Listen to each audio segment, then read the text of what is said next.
So again, this past weekend on Sunday, we had our O'Hare preseason ID. So we're going to talk through some guys from that event.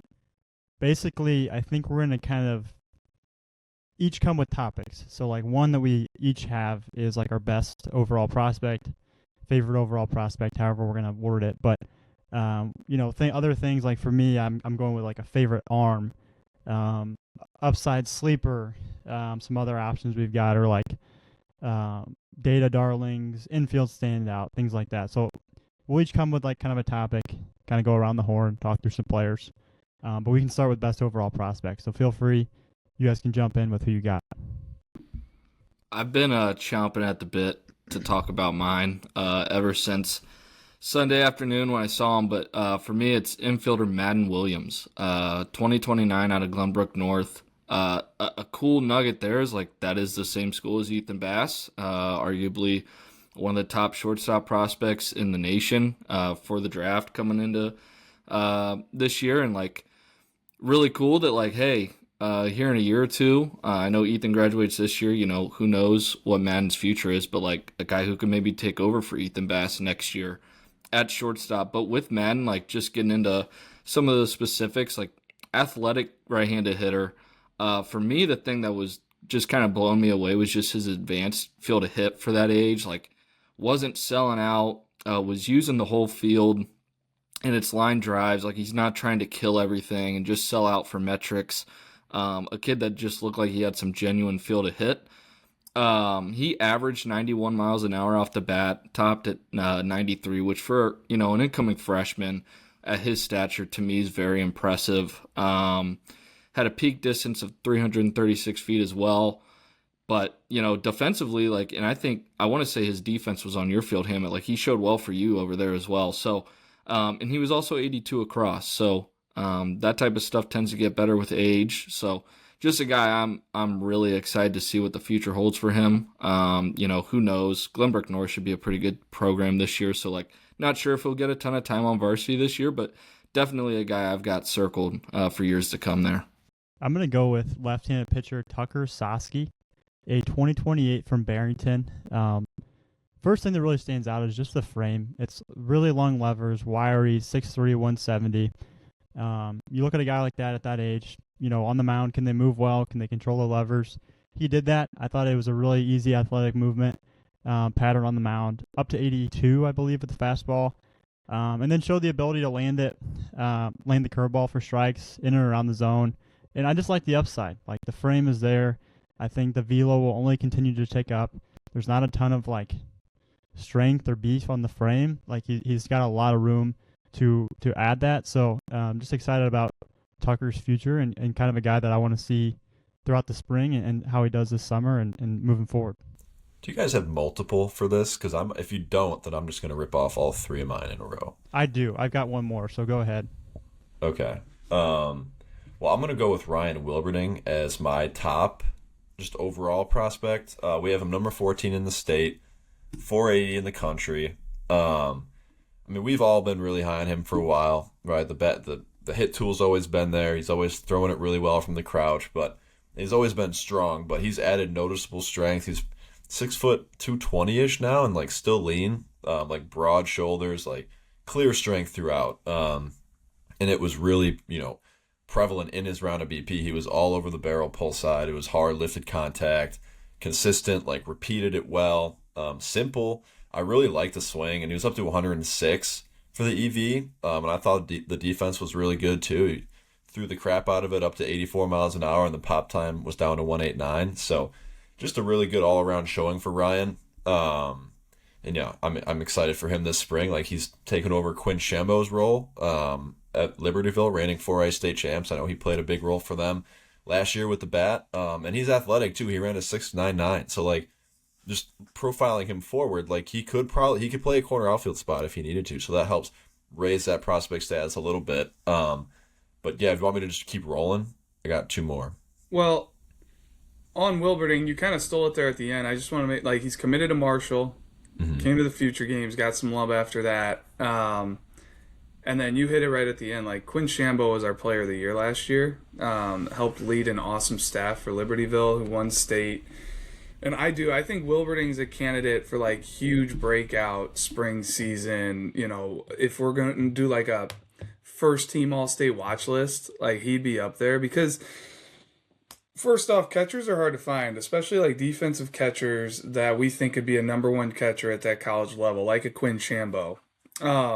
But man, the way Wilberding swings the bat, like the all around tools that he has is really impressive. And it's a really good 2027 class, but he's a guy that like it would not surprise me if he could just continues to kind of creep up that list.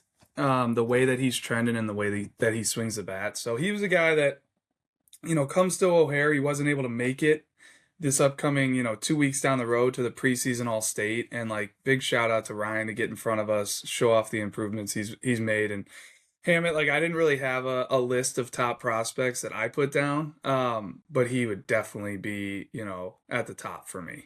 Yeah, another one of mine was right-handed pitcher Elliot Paul. He's a 2027 out of Evanston. He's uncommitted. Biggest thing with him is he's super athletic on the mound. It's a really easy mover. Last year as a sophomore for Evanston, he was all conference. He threw like 44 innings with, I want to say 40 to 42 strikeouts. He was at the same event last year. Was same good mover, but maybe up to 82. At this event, he was up to 87 with the fastball. Showed a quality slider, quality changeup, and just he made big strides. And he proved that last year he could do it in game. And you know, I think with what he showed at this event, where the velo's ticking up and the polish of the repertoire's ticking up, like I think it's only, you know, you're only assuming a bigger spring for him for Evanston.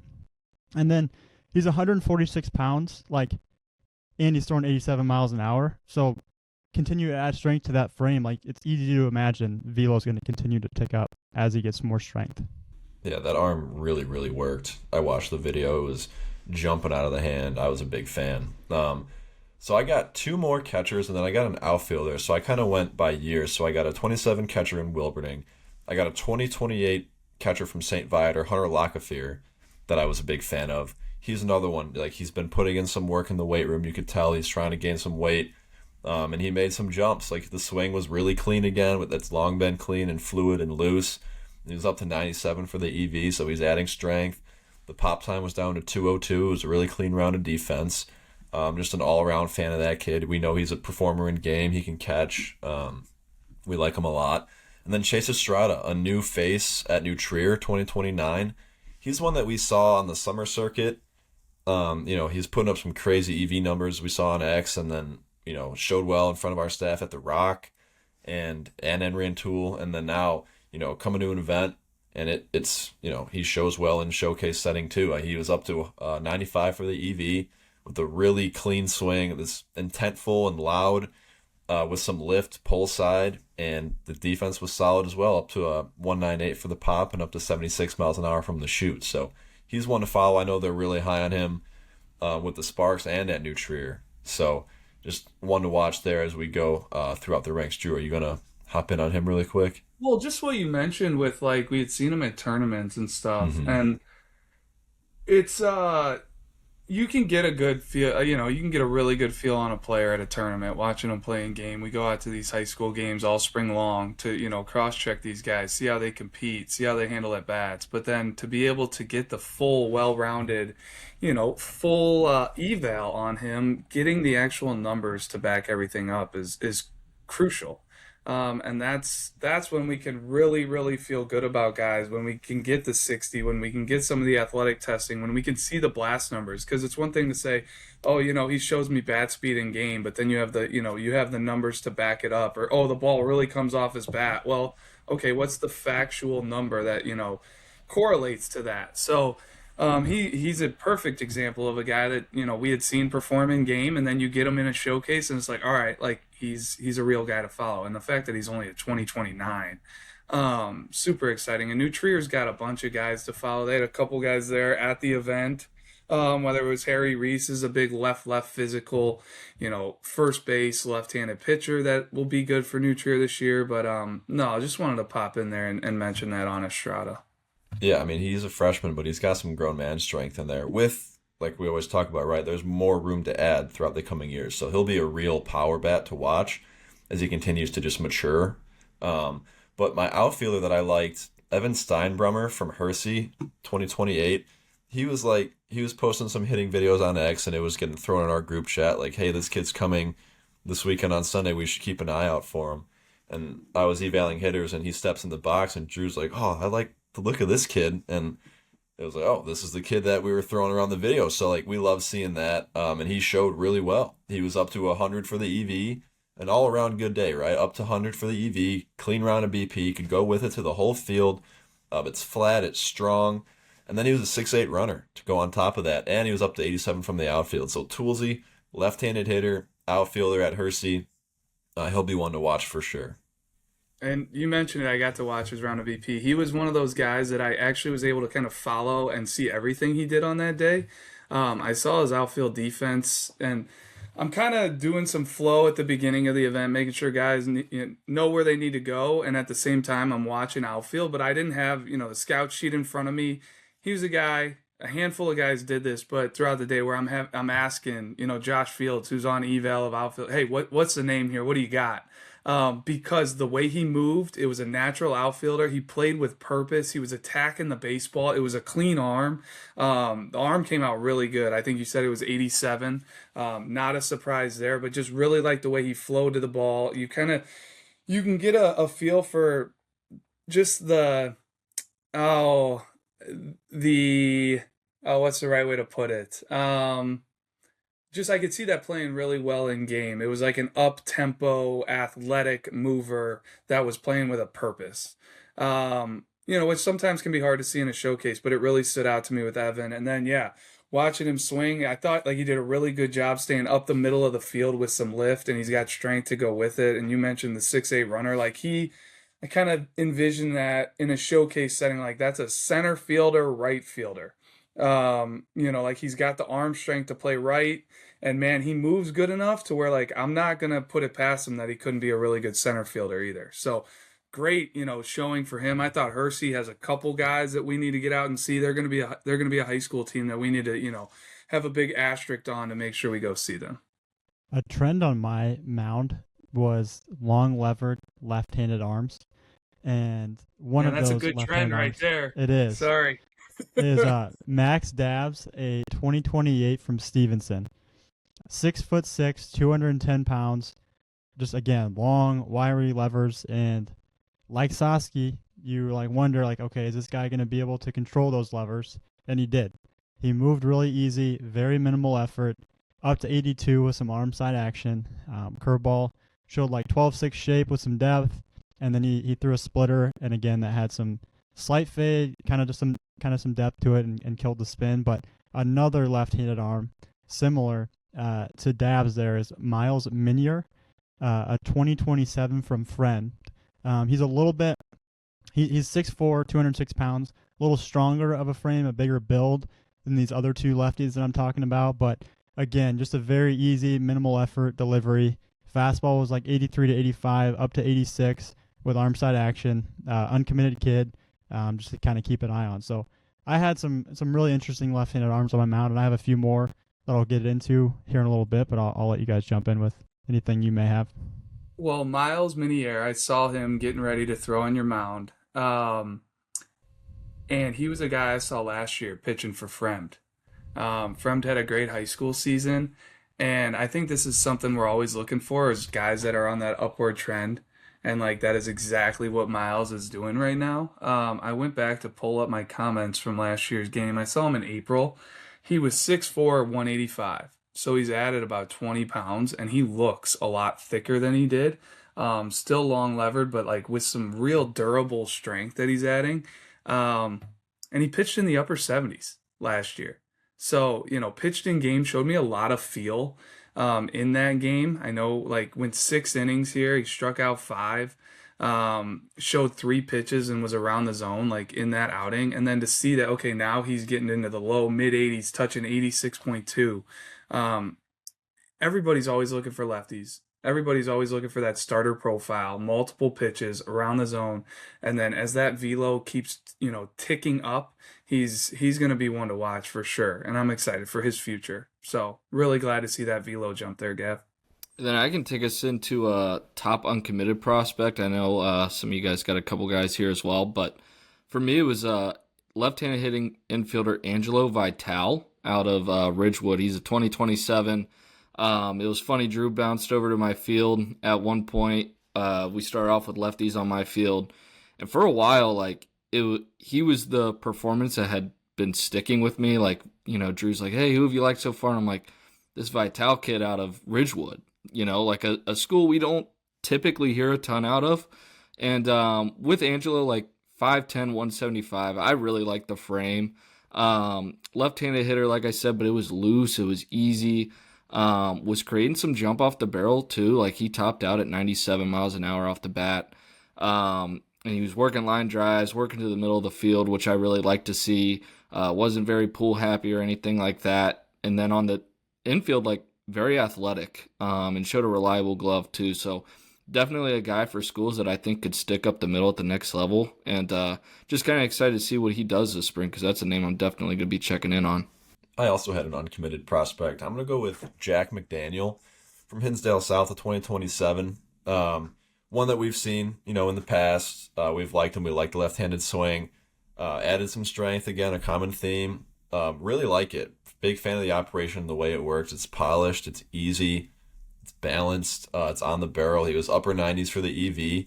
And one thing with him, like the defense, it made a noticeable jump, in my opinion, to where now the pop time's down under 2 to 197. So just an uncommitted left-handed catcher, like catchers like we talked about, a premium position. And to get one that's a left-handed hitter, uncommitted, going into his junior year, it's one to make note of for sure. Yeah, I'm actually going to throw one of my arms into this top uncommitted section here. I'm going to go with right-handed pitcher Blake Yankowski, a 2027 from York.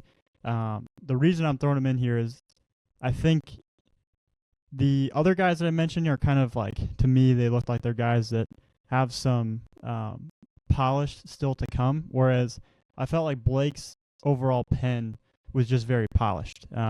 He's a 6'1", 181-pound frame, athletic with some strength throughout, but he's a really good mover, and it's a really quick arm out front.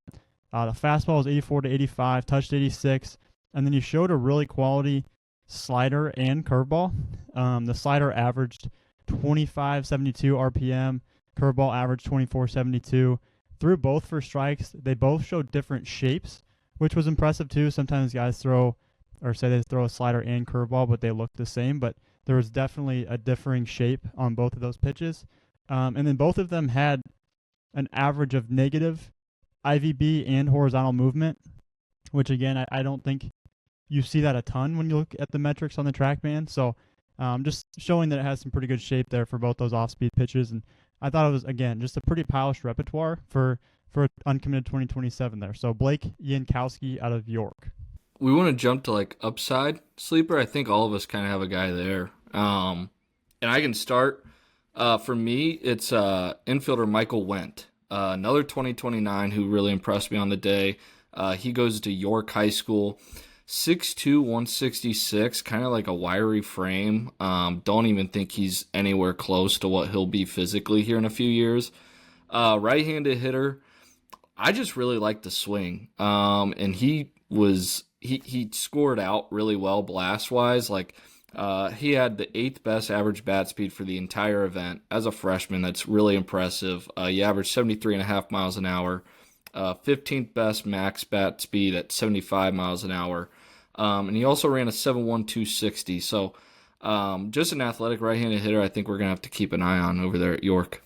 I'll jump in here with Patricio Velasquez from Libertyville, a 2028 catcher. So add him to the list of just another catcher that they have. Their run's been kind of insane with Quinn Shambo, Ryan Wilberding, Weston Wizikovic, which is in the same group as a 2028, and now Patricio.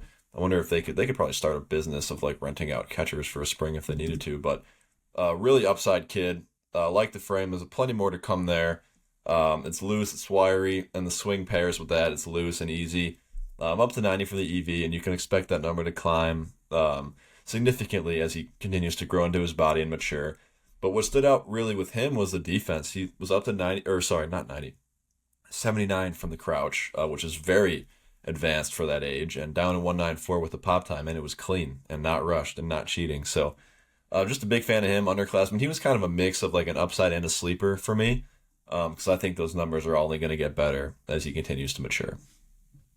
Yeah, so at O'Hare, I was on outfielders to start the day with Josh Fields, and then we switched over to pitching on our field. And one of the guys that I saw that is an upside sleeper to me, it started in the outfield defensive portion, is Abel Diaz, a 2029 from St. Lawrence. Drew, I think you were over there and you watched his defense. He's a left-handed outfielder, and it just looked like natural outfield actions. He roamed our defensive field there with ease, like he was just moving left to right, catching good pop flies. Had a really good arm too. I don't have like the actual number of what it was, but then I had him on my mound as well. Left-handed arm, super athletic. Again, he's a 2029. The metrics aren't gonna impress you. The velo's not gonna impress you, but kind of like a lot of these guys that I've mentioned on my mound, it was just a really easy, loose operation where, in a couple of years, it just wouldn't surprise me if that velo and everything like that continues to tick up. But right now, he's got those actions. He's an athlete that did it both in the outfield and on the mound. I don't know how he was hitting-wise, but I was really impressed.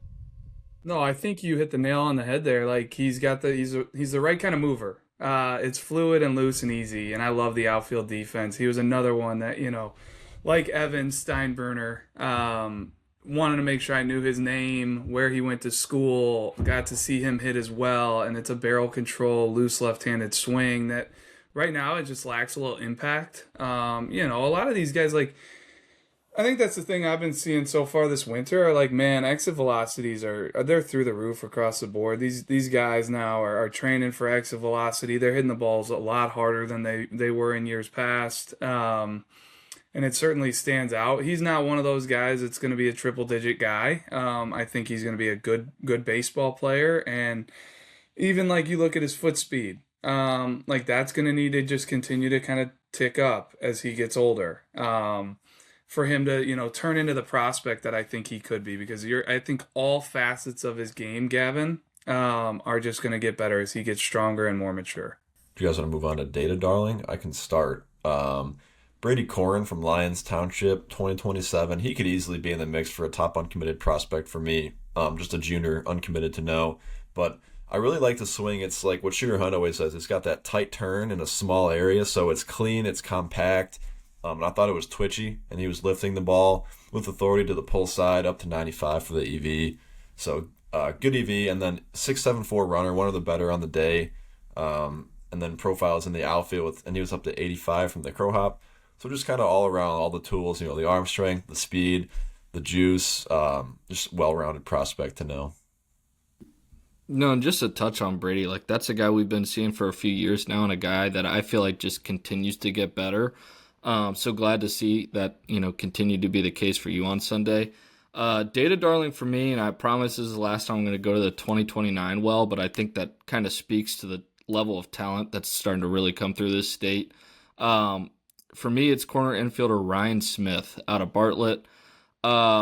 Really, like, Sunday night, I'm still buzzing about his performance. Yesterday, I'm still buzzing about his performance. Like, physical 6'2", 252-pound kid, but he's got a young look in the face. Like, this is not a kid who I think's done physically. And the impressive thing with Ryan, right-handed hitter, but he was all over the barrel in every sense of the word.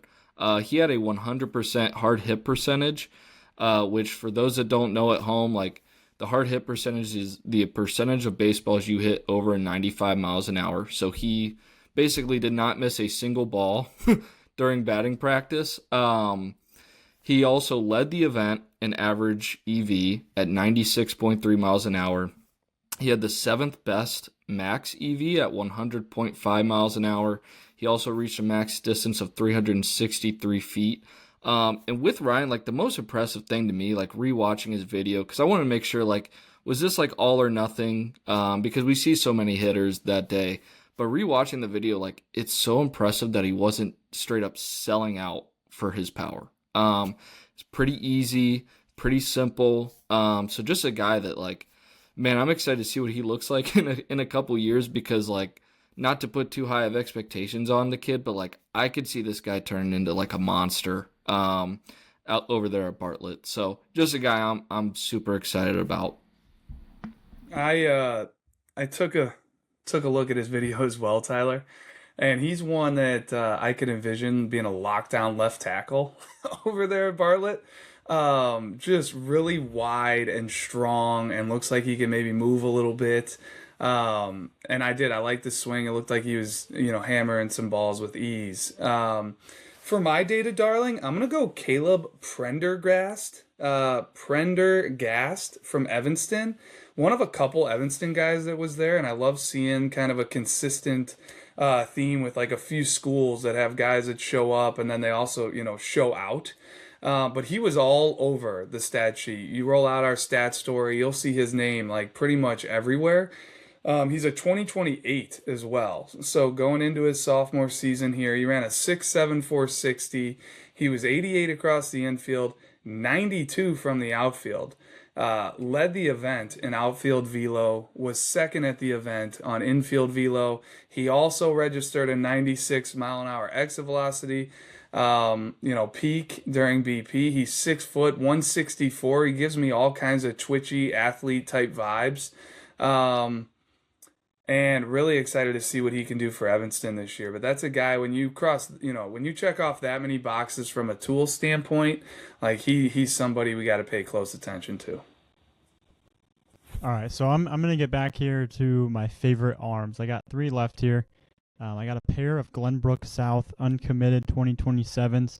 The first one being right-handed pitcher Henry Schott. Just thought it was an intriguing arm. Fastball is up to 87 miles an hour.